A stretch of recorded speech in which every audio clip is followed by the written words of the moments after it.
कहानी सपनों का गांव। भाग 8। संजीवनी की शहर। हिमालय की तलहटी में बसा एक छोटा सा गांव था। नाम था सपनों का गांव।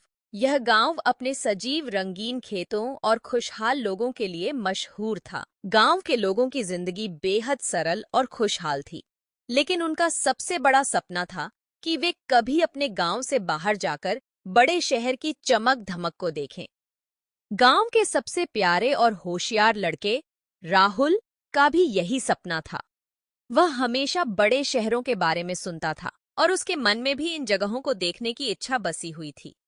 राहुल का परिवार बहुत गरीब था, लेकिन उसकी माँ सुनीता और पिता रघु ने उसे हमेशा शिक्षा के महत्व को बताया था। एक दिन राहुल ने अपनी माँ से कहा, माँ, मैं बड़ा होकर बड़े शहरों की दुनिया देखना चाहता हूँ। वहां की शिक्षा और अवसर हमें यहाँ नहीं मिलते। सुनीता ने अपने बेटे की आंखों में उम्मीद की चमक देखी और कहा, बेटा, हम गरीब हैं, लेकिन तुम्हारी मेहनत और लगन तुम्हें हर सपने तक पहुंचने में मदद करेगी। तुम्हारी पढ़ाई पर ध्यान दो और एक दिन तुम्हारे सपने सच होंगे। भाग 2। राह का कठिन सफर। राहुल ने अपने सपनों को सच करने के लिए जी जान से मेहनत की। उसने गांव के स्कूल में दिन रात पढ़ाई की और अपनी कठिनाइयों को पार करते हुए अच्छे अंक प्राप्त किए। उसकी लगन और मेहनत ने उसे एक प्रमुख विश्वविद्यालय में दाखिला दिलवाया, जो कि बड़े शहर में था। जब राहुल विश्वविद्यालय पहुंचा, तो उसे एक नई दुनिया का सामना करना पड़ा। वहां की तेज तर्रार जिंदगी, आधुनिक तकनीक और फैशनेबल लोग उसके गांव की साधारणता से बहुत अलग थे। लेकिन राहुल ने अपने सपनों को हकीकत में बदलने के लिए मेहनत की।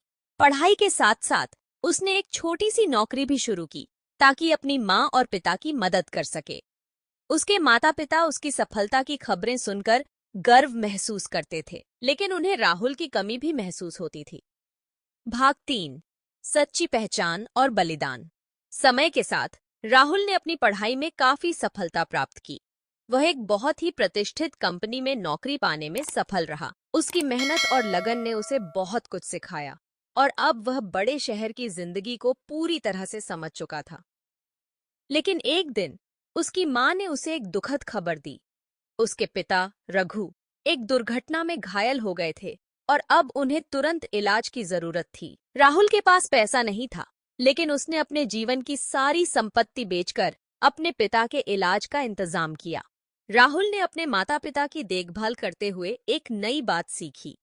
अपने सपनों की कीमत सिर्फ खुद के लिए नहीं होती, बल्कि अपने परिवार के लिए भी होती है। उसने महसूस किया कि परिवार और उसके संघर्ष उसकी जिंदगी के सबसे महत्वपूर्ण हिस्से हैं।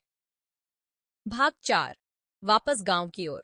राहुल ने अपनी नौकरी छोड़ दी और अपने माता पिता के साथ गांव लौट आया। गांव में वापस आकर उसने अपने परिवार की देखभाल की और गांव के लोगों को शिक्षा और अवसर देने के लिए काम किया। उसने गांव में एक स्कूल खोला और अपने अनुभवों को गांव के बच्चों के साथ साझा किया। राहुल ने समझा कि वास्तविक खुशी और संतोष बाहरी दुनिया की चमक धमक में नहीं, बल्कि अपने परिवार और अपने मूल स्थान की खुशहाली में है। उसने अपने सपनों को पूरा किया और साथ ही अपने परिवार और गांव के सपनों को भी साकार किया। नैतिकता। सपने देखने और उन्हें पूरा करने की चाहत हमें महान बनाती है, लेकिन सबसे महत्वपूर्ण है कि हम अपने परिवार और समाज की भलाई के लिए भी काम करें। सच्ची खुशी और संतोष तब मिलता है जब हम अपने सपनों को पूरे करने के साथ साथ अपने परिवार और समाज की भलाई की दिशा में भी काम करें। कहानी का सारांश। यह कहानी हमें दिखाती है कि कैसे एक छोटे गांव का लड़का अपने सपनों को साकार करने के लिए मेहनत करता है, लेकिन अंत में उसे यह समझ आता है कि सच्चा संतोष और खुशी परिवार की देखभाल और समाज की भलाई में है। यह हमें यह भी सिखाती है कि अपने सपनों की दिशा में बढ़ते हुए भी हमें अपने मूल्यों और संबंधों की कद्र करनी चाहिए। धन्यवाद।